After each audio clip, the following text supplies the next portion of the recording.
오늘 말씀 출애굽기 23장 16절 한 절 말씀입니다. 출애굽기 23장 16절입니다. 우리 한 목소리로 읽습니다.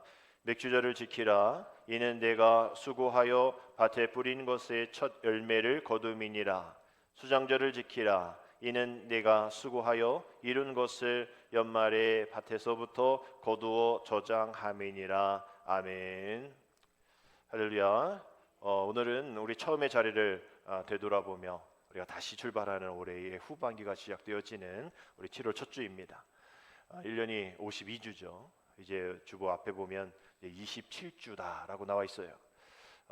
이제 절반이 지나가며 이제 장마가 시작되어지고 앞으로 또 더 뜨거운 여름이 시작될 텐데 여기에 모인 우리 모두가 다 그리스도의 신실한 제자로 되어 이 여름을 또 훈련되어지는 또 꿈을 심는 계절로 삼으시고 또 그 뜨거움을 가지고 냉랭해져 있는 또 어두워져 있는 이 세상 속에서 빛이 되고 또 뜨거움이 되어지는 또 세상의 소금이 되어지는 그런 역할을 잘 감당하는 우리 후반기가 되어질 수 있도록 여러분 기도하며 나아가는 저와 되시길 주님의 이름으로 축복합니다.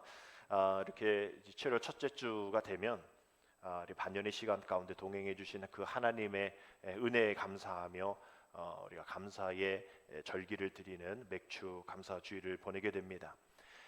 그동안 지켜주신 하나님의 은혜, 우리가 찬양처럼 지금까지 지내온 것 주의 크신 은혜라, 우리 이렇게 찬양하면서도 지금껏 지내온 것 다 뭐 내가 잘나서 그렇지, 내가 건강해서 그렇지, 우리가 이렇게 고백하고 우리의 영광 우리에게 돌리는데 우리 지금까지 지내온 것 다 주님의 은혜임을 고백하는 그러한 절기입니다. 오늘 이 맥주 감사주의를 통하여서 지금까지 지켜주신 하나님의 은혜가 남은 6개월도 지켜 주시기를 간절히 바라는 마음으로 또 그 기쁨과 즐거움으로 나아갈 텐데 우리 나라의 절기는 아니죠. 또 우리 농경 사회에 또 우리는 또 있지 않기 때문에 유대인들의 절기입니다. 유대인들이 1년 동안 3번의 절기를 지키고 있는데요. 무교절, 또 칠칠절, 또 초막절이죠. 또 6월절에 관련된 이 무교절은 이스라엘의 그 해방을 기념하는 그런 날이고요. 이렇게 맥주절, 우리가 칠칠절이라고 얘기하는데 77에서 49, 이제 50, 그다음에 이제 오순절 뭐 이렇게 많은 단어들이 있는데 우리가 칠칠절이라는 이름으로 우리 맥주절을 보내고 있습니다. 처음 수확한 작물을 기념하면서 또 지키는 절기이고요. 초막절은 우리 추수감사 그때쯤에 이 장막을 치고 광야에서 살았던 그것을 기념하면서 주님의 도우심 또 주님의 은혜를 기념하는 이렇게 3가지의 절기 가운데에 중간에 있는 이런 초막절 중간에 있는 우리 칠칠절 즉 맥주절을 보내고 있습니다. 결국은 우리가 보리 맥자 추수할 추자를 써서 우리가 보리를 추수하지 않는데 이게 무슨 이런 절기가 필요하냐라고 반문하는 이들도 있겠지만 우리 신앙 또 우리의 성경 이 모든 것들이 그저 농사와만 관련되어지는 것이 아니죠. 결국은 구원받음에 대한 감사의 절기고 또 그러한 절기를 3개를 1년에 꼭 지켜라라고 얘기하는 것도 그저 열심히 농사 지어서 많은 수확 얻어서 큰 경제적인 도움이 되어라라고 말씀하시는 것이 아니라 이렇게 모든 것들이 생명 가운데 이루어지는 이 일들이 다 내가 한 것이다. 우리 하나님이 이스라엘 백성들에게 말씀하시고 또 그거에 대한 반응이 역시 하나님이 하신 것입니다. 하나님의 일하심입니다라고 고백하고는 그런 것을 듣기를 원하시는 하나님의 마음이 있는 것이죠. 그래서 이런 절기를 통하여서 이게 농경 시대에 무슨 이런 절기가 감사절기가 또 있어야 하냐 이런 논리 또 이러한 이야기보다 하나님 앞에 더 감사를 드려야 하는 또 감사의 의미를 더 새겨보는 이런 일들이 이렇게 절기를 통해서 주시는구나. 그러니 나도 매일매일의 감사의 삶 속에 하나님 앞에 하나님 감사합니다. 하나님 감사합니다. 우리 아까 찬양드렸던 것처럼 하나님 감사합니다. 우리가 날마다 이렇게 고백해야겠구나라는 것을 재점검하는 그러한 기간이 바로 이러한 감사절 또 이러한 절기인 것이죠. 사람은 하루에 한 3만 단어의 단어를 사용한다고 합니다. 3만 단어 우리가 뭐 다 세보지는 않았지만 과연 그 3만 단어 중에 감사합니다, 또 고맙습니다, 이러한 단어가 과연 몇 개가 될까? 결국 우리는 그 3만 개의 단어 중에 담지 말아야 될 그러한 불평들, 원망들, 시기와 질투, 증오의 말들이 무수히 담겨져 있을 텐데 그 3만 개의 단어 중에 뭐 여성분들은 더 많은 단어를 쓰겠죠, 남성보다. 이런 와중에 우리의 감사와 은혜를 표현하는 단어들은 과연 몇 개가 또 몇 퍼센트가 하루에 내가 사용하는 단어 가운데에 있을까라는 것도 한번 점검해 보면 또 귀한 은혜가 있으리라 생각합니다. 왜냐하면 우리는 이러한 이 신앙, 또 믿음, 감사, 이런 사랑, 이런 것이 우리 기독교인의 또 예수 그리스도의 본질임에도 불구하고 우리는 그 본질보다 조금 아래 하위 개념에 있는 그러한 어떤 덕목으로 알고 있는 거예요. 우리 어르신들이 또 세상의 어떤 처세술이 이러면 좋아, 이렇게 하면 좀 더 빨라, 이렇게 하면 좀 더 효율적이야 라고 얘기하는 것들에 위치되어져 있는 덕목으로, 그래서 지켜도 되고 안 지켜도 되어지는 그런 일들이죠. 그런 걸로 우리가 이러한 감사 또 이러한 것들을 갖고 있는 것 아닌가. 그래서 우리는 이렇게 얘기할 수 있죠. 감사는 그러한 신앙의 지켜도 되고 안 지켜도 되어지는 덕목이 아니라 신앙의 뭐다? 본질이다. 신앙의 본질이다. 그저 지켜도 되고 안 지켜도 될 것이 아니라 그런 것을 분명히 지켜야만 하는 그런 본질적인 그런 됨됨이 속에 살아야 할 사람이 바로 우리다. 감사는 그런 믿음의 신앙이 되어야 한다라는 것이죠. 우리 감사의 정도에 따라서 우리 신앙의 척도를 우리가 볼 수가 있겠죠. 어려움 가운데에, 또 힘듦 가운데에, 또 많은 그러한 오해 가운데에서도 그 입술이 부정과 불평과 원망이 아니라 그 안에 본질이니까, 감사가 신앙의 본질이니까 감사한다. 누가 봐도 감사할 수 없는 상황임에도 불구하고 감사하다는 거예요.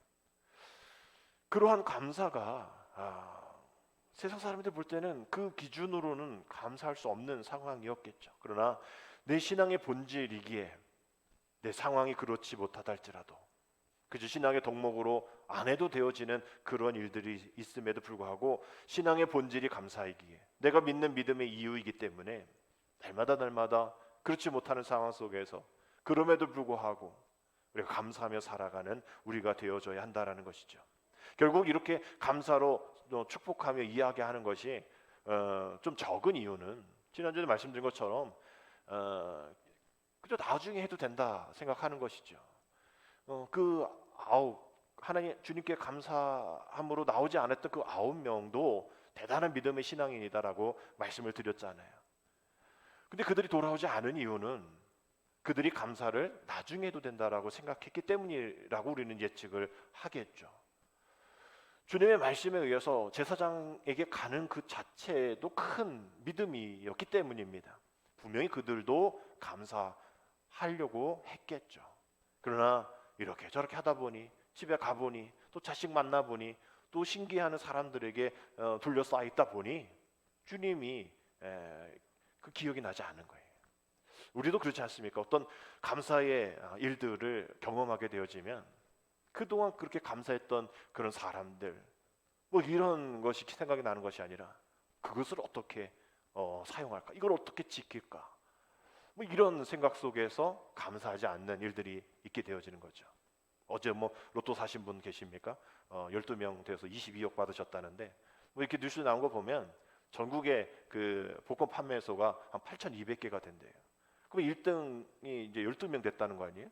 그러면 8,200 몇 개의 판매소 중에 뭐 중복도 있겠지만 뭐 하나 중복됐다고 그러죠. 10개의 판매소에서 1등이 당첨이 된 거죠. 그 대단한 거죠. 1등 그저 뭐 몇천 원을 해주고 올린다고는 하지만 몇천 원 이렇게 그냥 아무 생각 없이 늘 또 하는 분도 계시겠지만 아무 생각 없이 이렇게 복권을 샀는데 다 부족하니까 또 재미삼아 이렇게 했는데 뭐 이렇게 번호 적다 보니까 뭐 22억이 뭐 거의 세금 떼면 10몇억 되겠지만 이렇게 되어지는 상황. 얼마나 감사한 일이에요. 그러나 그분이 감사만이 있을까요? 두려움이 있겠죠. 또 염려가 있겠죠. 또 이것을 어떻게 할까 복잡하겠죠. 또 이것을 또 만약에 누가 사와 이러면 또 그것도 복잡해지는 관계가 있죠. 또 이미 얘기해 놓은 거 내가 복권 되면 단 하나 줄게 막 이런 것도 있기 때문에 그게 복잡해지는 거예요. 우리에게 어떤 것이 주어지면 그것이 온전한 감사로 되어지지 않을 그런 이유들 또 상황들이 많습니다. 그래서 그 감사를 좀 뒤에 나중에 하게 되어지는 거죠. 그러나 여러분 요즘에 사건 사고 나는 거 보십시오. 그분들이 내일 살기 싫어서 그렇게 사고 당하고 그렇게 돌아가셨나요? 아니에요. 내일에 대한 기대. 어떤 분은 그날 승진하셨잖아요.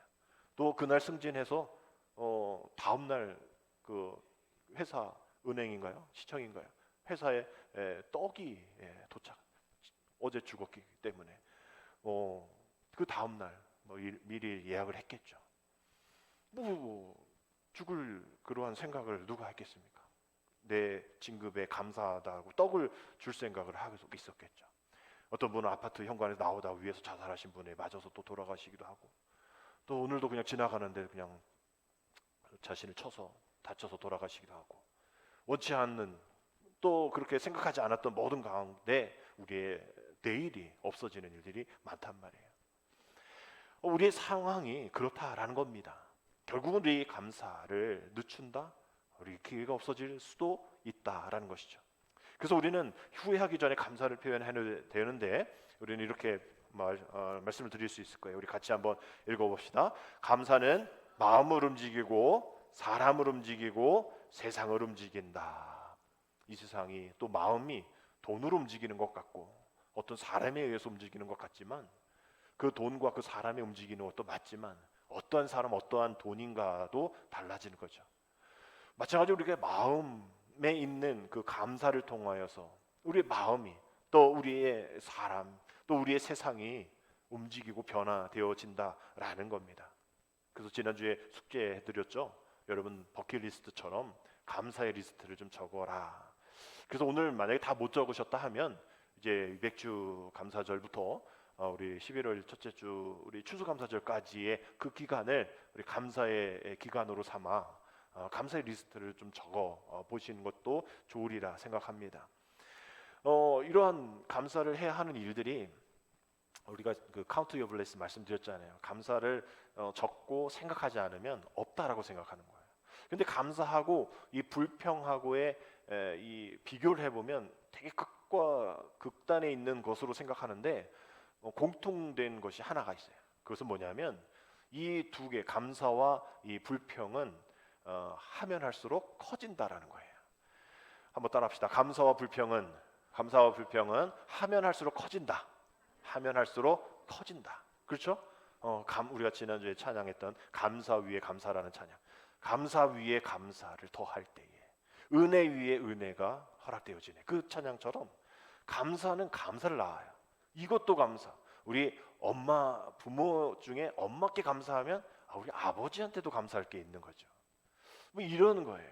이러한 감사 위에 감사가 더해지고 은혜 위에 은혜가 더해지는 그런 풍성한 이러한 이 풍성함이 감사에게도 있고, 더불어 불평에도 역시 마찬가지로 커지는 게 있죠.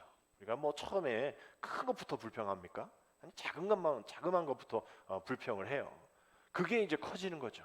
이거 불평하다 보니까 저것도 불평한 것처럼 보이고, 전에는 전혀 불편하지 않았고 불평하지 않았는데도 불구하고, 또 그러지 않는 사람이 있음에도 불구하고 자신의 그 불평으로 인해서 더한 불평이, 또 그것이 더한 불평이 되어 전혀 불평하지 않는 그들에게 이것이 불평이야 라고 이야기해주는, 전염해지는 그런 일들이 있기 때문에 감사와 불평은 하면 할수록 커지는 공통점이 있다라고 이야기를 할 수 있는 겁니다. 왜 그럴까? 우리 디모데전서 4장 4절의 말씀 우리가 잘 알죠. 우리 같이 읽습니다. 하나님께서 지으신 모든 것이 뭐함에? 선함에 감사만 받으면 버릴 것이 없다라고 이야기하는 거예요. 왜 우리가 감사하지 못하고 불평할까? 하나님이 우리에게 주신 모든 것이 선하다고 생각하지 않기 때문이에요. 그 전부터 하나님이 내게 주신 것이라고 생각하지 않기 때문에 감사하지 못하는 것이고, 정말 그것이 선하고 하나님 주신 것을 인정하면 우리가 버릴 것이 하나도 없다라는 거예요. 아까 말한 그 불평거리도 마찬가지. 버릴 것 하나도 없다. 감사함으로 받으면 감사하지 못할 이유가 없다. 감사하지 못하기에 우리가 계속 커져가는 것이 불평, 커져가는 것이 교만, 그 커져가는 것이 증오다라고 말씀을 드렸죠. 왜 우리의 마음들이 이렇게 감사하지 못하고 교만해질까? 우리 지금 시대에 더 동일하게 이야기되어지는 것이 신명기 8장 12절 14절에서 나옵니다. 우리의 이야기예요. 특별히 대한민국의 이야기입니다. 내가 먹어서 배부르고 아름다운 집을 짓고 거주하게 되며 또 내 소와 양이 번성하며 내 은금이 증식되며 내 소유가 다 풍성하게 될 때에 내 마음이 교만하여 내 하나님 여호와를 잊어버릴까 염려하노라. 여호와는 너를 애굽 땅 종되었던 집에서 이끌어내온 그런 하나님이다라고 이야기하시는 거예요. 지금 우리들의 상황들 아닙니까? 우리 대한민국의 상황들 아니에요? 선교 한국 정말 많은 선교사를 보내며 부흥 한국이라고 전 세계에서 집중했던 그 나라가 왜 사회적인 신뢰도뿐만 아니라 선교적인 일들, 또 부흥에 대한 일들, 또 신학교에 미달되어지는 사태들, 또 교회에 많은 그러한 오르내리는 그런 기사들, 왜 그럴까? 우리가 배부르고 또 아름다운 집을 지어서 거주하며 또 소와 양이 번성하고 내 은금이 증식되어져서 내 소유가 다 풍성하여지니 내 마음이 교만하여져야라고 그래요. 있잖아요. 지금 뭐 이 시대를 얘기하는 게 아니라 그 시대를 얘기하는데 그 시대나 지금 이 시대나 앞으로나 동일할 수 있는 그런 이유인 것이죠. 우리의 소유가 풍성하게 될 때에 내 마음이 교만해질 수 있다라는 거예요. 우리의 삶을 제대로 보십시오. 어려움이 있을 때, 또 모자랄 때에 조그만 것 가지고도 감사했죠. 그러나 우리가 풍성해지니 그것으로 만족하지 못하는 우리의 모습이 바로 여기에 남아있는 겁니다.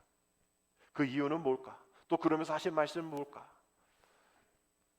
여호와를 기억해야 하는데 너가 어떨 때에 그 하나님이 우리가 어떠했을 때에 구원하셨는가를 볼 때 여기 마지막 말씀처럼 종 되었을 때라는 거예요.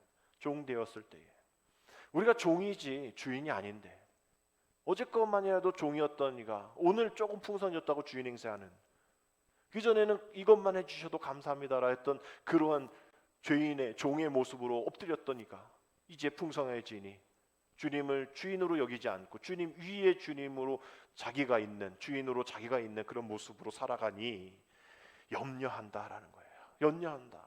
이 모든 것을 이루신 그 하나님이 그 주인이심을 잊어버리는 것을 염려한다라고 말씀하고 있는 거예요.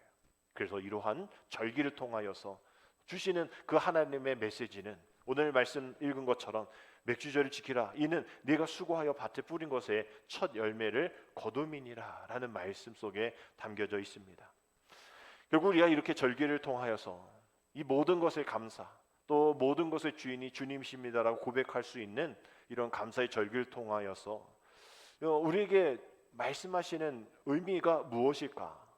오늘 이 출애굽기에서의 말씀을 통하여서 우리가 한번 살펴볼 이야기 중에 중요한 것 하나는 오늘 이 맥주절을 지키라. 또 이 보면 네가 수고하여 밭에 뿌린 것을 철면을 거둠이라라고 이야기하는 이 이야기 시점이 뭐 가나안 땅에 들어가서 좀 이렇게 농사를 어떻게 지을까? 앞으로 뭐 1년 안에 농사 짓고 열매가 날 텐데 그러면 1년 뒤에는 이렇게 해라가 아니라 이 말씀의 시작은 우리가 뭐 성경을 잘 모르지만 출애굽 23장 20몇 장의 이 시점은 출애굽한 지 얼마 되지 않는 시점인 거예요. 그래서 정확하게 19장 1절에 그 시점이 나와 있죠. 이스라엘 자손이 애굽 땅을 지난 지 몇 개월? 3개월이 되던 그때쯤에 하신 말씀인 거예요. 광야에서 몇 년 있었습니까? 한 40년 있었잖아요. 지금 뭐 3년짜도 아니고 3개월 되어진, 뭐 이거 복잡했겠죠. 아직 뭔가 이게 얼떨떨했겠죠. 뭐 그러니 뭐 농사에 대한 얘기도 뭐 생각할 수도 없을 거예요. 우리 아는 40년이지만 이 사람들은 얼마나 더 가야 할지 어떻게 될지를 모르는 그런 상황 속에 지금 조금 뭔가 안정되어지는 뭐 농사에 대한 얘기를 하고 열매에 대한 얘기를 하고 있는 거예요. 이들은 전혀 관심이 없는 그러한 관심사인 거예요. 근데도 그럼에도 불구하고 앞으로 40년 뒤에 있을 일들을 지금 40년 전부터 얘기하고 계신 이유가 무엇일까? 또 그러면서 이들이 알기를 원하는 것이 무엇일까? 앞서 말씀드린 것처럼 이 하나님께서 이런 이야기를 계속 하실 때에 마지막에 하시는 말씀이 애굽에서 종되었던 것 기억해 라는 이 문구가 계속 나옵니다. 애굽에서 종되었던 것을 기억해. 신명기 16장 12절 너는 애굽에서 종되었던 것을 기억하고 이 규례를 지켜 행할지니라. 앞으로 40년 후에 이 일들을 행해야 될 텐데 그 40년 동안 너가 가져야 될 그 자세는 종의 자세야. 주인의 자세는 안 돼.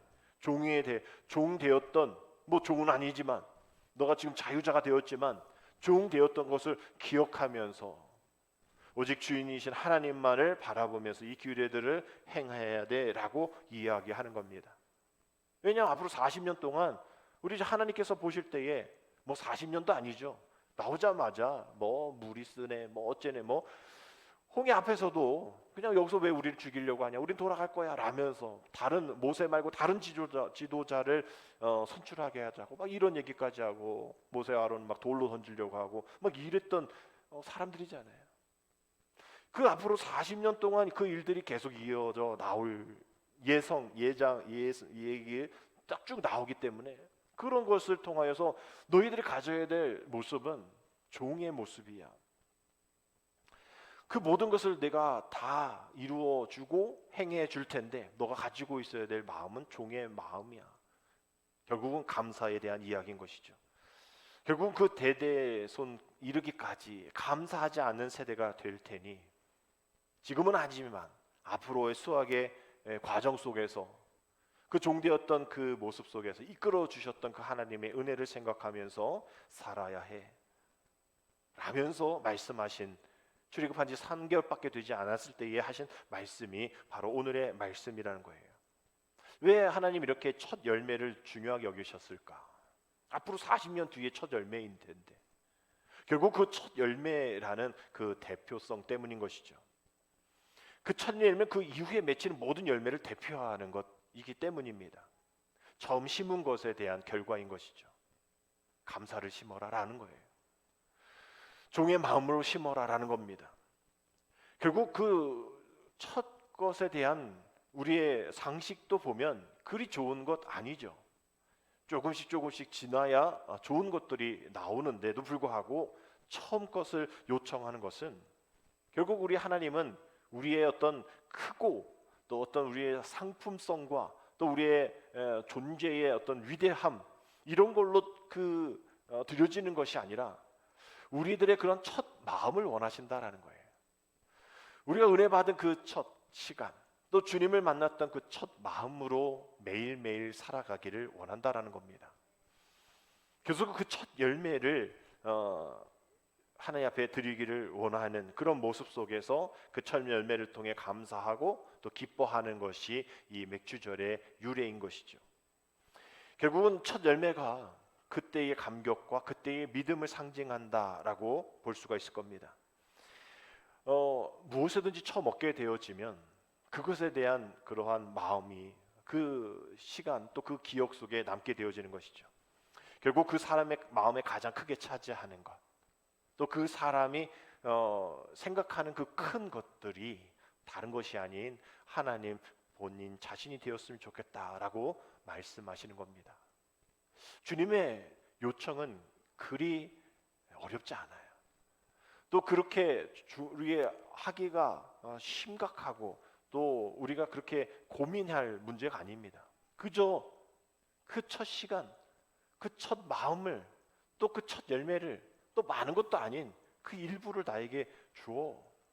그래야 너의 마음 가운데에 종되었던 것을 기억하게 되어져 라고 이야기하는 것이고 결국 우리가 교만해지지 않고 하나님을 잊어버리지 않도록 우리에게 주신 하나님의 그런 훈련들이잖아요. 근데 우리는 그것을 잊어버리며 살아갈 때가 많습니다. 그 이유를 곰곰이 생각해 보면 늘 주님이 우리의 처음이 되지 않기 때문인 것이죠. 여러분 우리가 이 주의를 생각해 보면 이거는 여러분들이 각자의 생각 속에 고정되어 있을 겁니다. 고민할 필요가 없는 거예요. 여러분들 오늘 주일은 한 주의 시작입니까? 아니면 내일 월요일 한 주의 시작으로 생각하는 그 월요일의 마지막입니까? 저희 여러분들의 생각은 확정이 되어 있어요. 고민하지 않습니다. 여러분의 생각은 그것이 정확하게 되어 있어요. 어떤 사람은 내가 한 주 동안 일했고 월요일부터의 한 주입니다. 월요일부터 한 주 동안 내가 일했고 토요일에 쉬고 또 그러나 토요일도 많은 그 경조사가 있어서 또 일했고 그러니 일요일 쉬어야지. 그래야 다음날 월요일날 회사 직장 또 일 프로젝트를 잘 할 수 있는 컨디션을 만들지. 이 세상이 생각하는 일요일 한 주의 마지막 새로운 한 주를 시작하기 위해서 준비해야 할 충전해야 할 나를 위해서 시간을 보내야 할 가족을 위해서 한 주 동안 가족을 위해서 애쓰지 못했으니 가족을 위해서 애써야 할 일요일 주중에 주말의 마지막 날로 생각하는 사람이 있죠. 아마 대부분일 겁니다. 그러나 어떤 이는 믿음으로 신실하게 주일이 시작인 거예요. 주일이 한 주의 시작입니다. 그래서 무엇부터 시작하는 거예요? 한 주를 예배하며 시작하는 거죠. 오늘 복된 주일을 하나님의 관심으로 하나님의 것으로 돌려드리기 위한 내일 월요일은 세상의 하루이지 주님이 원하시는 첫날이 아니라는 것을 인식하고 주일을 주님의 날로 여기며 살아가는 그러한 소수의 기독교인들이 있습니다. 교회 부흥과 교회 발전과 또 그 교회가 은혜로운 많은 그러한 점검의 기준들이 있겠죠. 그러나 이 기준들 중에 가장 큰 기준은 이 오늘의 주일을 그 교회는 어떠한 마음으로 여기며 살아가는가. 그렇다고 해서 주일 아침부터 뭐 저녁까지 교회에 있어라가 아니라 그러한 생각이라는 거예요. 주일에 쉬어야 된다. 주일에 그동안 못 잡아놨던 이 약속들, 못 가본 그러한 여행들 여기를 다 주일에 넣어놓으면 이름만 주일이지 세상의 일요일과 다를 바 없는 거예요. 때로는 우리가 일요일 하면 저 사람 믿음 없는 것 같아라고 얘기하는데 그럴 필요 없어요. 똑같은데 뭐 주님의 날이라고 이름만 할 뿐이지 세상 사람들보다 더한 즐거움 속에 더한 쉼 속에 나아가려고 하는 것이 이름만 다를 뿐이지 주일이라고 여기니 결국 우리가 주님 앞에 이 첫 시간 첫 한 주의 시작을 우리는 그래야지 드려야지 하면서도 정작 드리지 않고 있다는 거예요. 결국 이러한 모습 속에서 하나님과의 관계가 또 하나님께 드려야 될 감사가 소홀해진다라는 것을 많은 것 중에 하나로 볼 수가 있는 겁니다. 그러나 그것이 또 큰 기준이 되어진다는 것이죠. 결국 그것을 하나님이 아시기 때문에 이 광야의 이 40년 동안 이거 몇 달이면 갈 만한 거림에도 불구하고 40년 동안 그렇게 저렇게 훈련시킨 것은 바로 이런 거예요. 너의 삶의 시작의 첫 주인은 나야 라고 해요. 하나님께서 받으실 만한 당당한 것을 요청하시는 겁니다. 그것을 모르기 때문에 그것을 잃어버리기 때문에 40년 동안 알게 하신 것이죠. 그래야만 이후에 가나안 땅에 들어가서는 더 그것을 할 수 없는 그런 세상적인 풍요로움 광야는 그래도 뭐 전쟁 가운데서 있지만 이제 가나안 땅에 들어가면 거기에 동화되어져야 돼요. 그 이미 있는 그 땅의 이방신들과 또 그들과 결혼하는 일들과 너 주님 한 분만으로 뭐 꼭 필요해? 다른 것도 있으면 되지 혼합하여지는 일들 이런 일들이 광야 가운데는 좀 적지만 이제 열매가 있고 수확이 있고 기쁨이 있고 만족이 있어야 될 그 가나안 땅 이후에는 이러한 것들을 더 할 수 없는 상황이 되어지니 뭐 20년 전도 아니고 10년 전도 아니고 한 달 전도 아니라 40년 전부터 우리 그 마음을 좀 깨달아야 해라고 말씀하시는 겁니다. 그것이 그 시대 가운데에 광야 같은 삶을 살아가는 우리에게 주시는 말씀은 그 첫 열매가 되신 그 주님과 연관이 되어 있기 때문인 것이죠. 고린도전서 15장 20절 말씀에 어떻게 나와 있습니까? 그러나 이제 그리스도께서 죽은 자 가운데서 다시 살아나사 잠자는 자들의 첫 열매가 되셨도다라고 되어 있어요. 우리 주님이 첫 열매가 되신 겁니다. 이 땅에 온 인류를 구원하시기 위해서 처음으로 시작하셔서 그 구원의 완성을 이루셔서 이후에 우리의 삶이 하나님과 하나 되어지는 그런 일들이 시작되어지는 그 주님의 첫 마음과 같이 그 처음 되신 주님을 따라간다고 하는 우리도 역시 처음이 되어서 그 첫 것을 들여서 그 모든 것의 처음이 주님이심을 고백하는 그런 삶을 통해서 무질서한 삶을 살지 않겠다라고 고백하는 그러한 고백이 우리 예수 그리스도께서 우리의 첫 열매가 되심을 고백하는 그 고백인 것이죠. 그 고백 가운데 하나님은 많은 것을 원하시는 것이 아닙니다. 우리 이 제사의 방식 가운데에 많은 방식이 있거든요. 뭐 번제도 있고 뭐 다른 것도 있고 뭐 동물로 드리지는 제사도 있지만 곡식으로 또 기름으로 드리는 제사의 방식도 있습니다. 특별히 이렇게 이 농사에 또 곡물로 제사를 드리는 방식을 이제 요제라고 하는데 제사장이 한 곡식 한 단을 높이 들어서 흔드는 그래서 요제라고 해요. 즉 그것은 이 땅에 나는 모든 것이 하나님께로부터 온 것입니다 라는 그런 고백인 거죠. 이 모든 것이 다 하나님께 속한 것입니다, 하나님 겁니다 라고 이제 흔들어서 하나님 앞에 올려드리는 제사인데, 이건 뭐 엄청나게 뭐 몇 톤으로 가져다 드리라가 아니라 그저 그 주님이 하나님이 원하시는 것은 곡물 그저 이삭 한 단이에요. 한 단.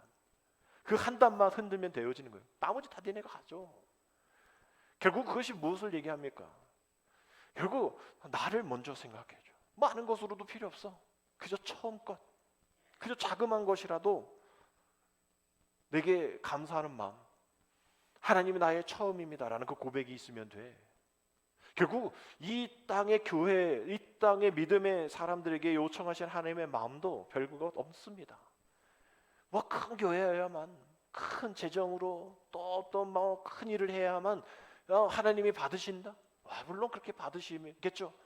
그러나 그 첫 마음, 모든 것이 세상에 자기 또 세상의 교회 이름 또 담임 목사 이름이 먼저 나가게 되어지는 것은 주님은 전혀 받지 않으신다는 거예요.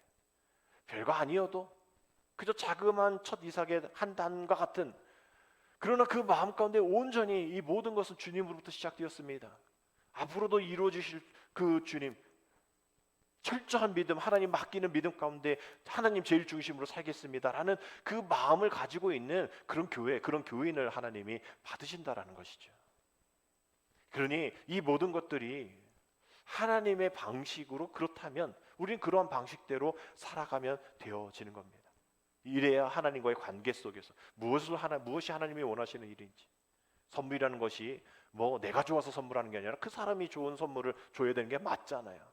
그 사람의 형편에 또 그 사람의 성별에 또 그 사람의 나이대에 맞게 선물을 하는 것이지, 내가 좋다고 해서 내가 좋은 것을 뭐 주는 게 선물은 아니잖아요. 마찬가지 관계도 하나님이 원하시는, 하나님이 바라시는 것을 행하는 것이 하나님이 원하시는 일들이죠. 우리의 모든 모습 속에서, 우리 모든 상황 속에서 감사해야 하는 이유가 바로 하나님 앞에 더 가까이 또 하나님의 마음 가운데에 첫 마음이 되어지기를 원함인 것이죠. 그래서 이 시편 75편 1절에 이런 말씀이 있어요. 하나님이요, 우리가 주께 감사하고 감사함은 주의 이름이 어떻게 함이라? 가까움이라. 사람들이 주의 기이한 일들을 전파하나이다 라는 말씀이 나옵니다. 감사하고 감사함, 감사 위에 감사와 같은 그 표현이죠. 성경에 두 개, 또 거룩하다, 거룩하다, 거룩하다, 이 세 개의 단어가 들어와 있는 이 구절은 되게 중요한 그런 구절입니다. 우리 시편 75편에서도 하나님이 우리가 주께 감사하고 주께 감사함은, 감사를 반복했잖아요. 두 개 반복. 감사하고 감사해야 될 이유가 주의 이름이 내게 가까워 있기 때문입니다. 즉 그렇게 감사하는 사람이 예수님의 제자입니다라는 거죠. 나의 본질, 나의 신앙의 본질입니다. 나의 예수 그리스도의 옷 입은 사람의 그러한 모습이 감사이다라고 이야기하는 거예요. 그러면 사람들의 주인 기이한 일들을 보고 전파한다라는 거예요. 아니 어떻게 저렇게 감사의 삶을 살 수 있어? 어떻게 저렇게 감사할 수 있어? 그것이 바로 주의 이름이 가까우다라는 그런 표현이겠죠. 우리가 또 감사하면 주님을 더 만나고 주님 앞에 감사와 영광 올려드리기 때문에 그 주님의 이름이 가까워지는 거예요. 날마다 우리는 예수 그리스도의 이름으로 기도합니다. 이름으로 기도함에도 불구하고 그 주님의 이름과 너무나 멀리 떨어져 있는 우리의 삶인 것이죠. 그저 형식적인 예수님의 이름으로 기도합니다. 주님 분명 들으셨겠죠. 분명 우리가 선물을 줬겠죠.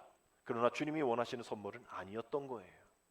주님이 원하시는 그 값진 그 고귀한 것이 아니라 정말 정성의 것들이 아니라 쓰다 남은, 그저 누가 줬다가 그냥 안 쓰니까 그냥 이거 가져가세요 라면서 내 삶 속에서 불필요한 것들을 드리는 그런 것이 선물이라, 그리고 또 드렸다라고 얘기하는 그런 모습 속에 혹 우리가 6개월을 살았다면 우리가 다시 한번 주님이 원하시는 것이 무엇인지, 그 감사함으로 주님의 이름에 가까이 가지는 못했는지 되돌아보면서 이제 남은 6개월을 그렇게 살면 되어지는 거거든요. 더 감사하고 또 그 첫 마음을 주님 앞에 올려드리고 주님이 원하시는 관계 속에서 승리하며 살아가면 되어지는 겁니다. 이제 바라기는 감사의 신앙으로 이제 새롭게 시작되어지는 이 6개월의 신앙생활도 그 첫 열매의 모든 것이 다 하나님의 것임을 고백하며 하나님 제일 우선순위, 또 하나님 제일 주의로 살아간 우리가 되어서서 모든 우리의 감사를 받으실 만한 그 하나님을 우리 삶의 첫 자리에 내어드릴 수 있는, 그 자리에 내가 늘 주인처럼 행하는 것이 아니라 내 모든 것의 첫 시간, 앞서 말씀드린 한 주의 시작이 주일이고 하루의 시간의 첫 시간이 새벽 예배고, 우리의 모든 이 월급 가운데서도 처음 그 월급 받은 것에 11조를 떼는 그 모든 것도 첫 열매, 모든 것의 첫 것이 주님의 것임을 인정하면서 살아가게 되어지면 우리의 삶의 첫 자리에 주님이 좌정하에 계시고 그 삶의 첫 자리에서 우리의 모든 풍요로움을 이루어 주시고 부족하다 원망하지 않게 하시고 날마다 감사 위에 감사, 은혜 위에 은혜를 더하게 하실 일들을 우리에게 허락해 주실 줄 믿습니다. 그러한 믿음으로 살아가는 저와 여러분 되시기를 주님의 이름으로 축복합니다. 기도드립니다. 하나님, 우리에게 베풀어 주신 그 엄청난 은혜에 대한 눈물과 감격이 회복되게 하여 주시옵소서. 그리하여 자원하는 심령으로 온전히 주님께 헌신하는 우리가 되게 하여 주옵소서. 사랑하는 자녀들에게 더 좋은 것, 가장 좋은 것을 주시는 그러한 주님의 마음으로 우리가 신뢰하며 나아가오니 주님, 매일의 감사의 즐거움으로 살아갈 수 있는 우리 되게 하여 주옵소서. 주님이 주시는 사랑과 은혜를 만끽하며 우리의 환경이 어떠하든지 간에 우리가 환경에 지배당하지 아니하고 하나님을 아는 지식으로 충만케 되어지는 그 은혜가 우리에게 있게 하여 주옵소서. 예수님의 이름으로 감사하며 기도드립니다. 아멘.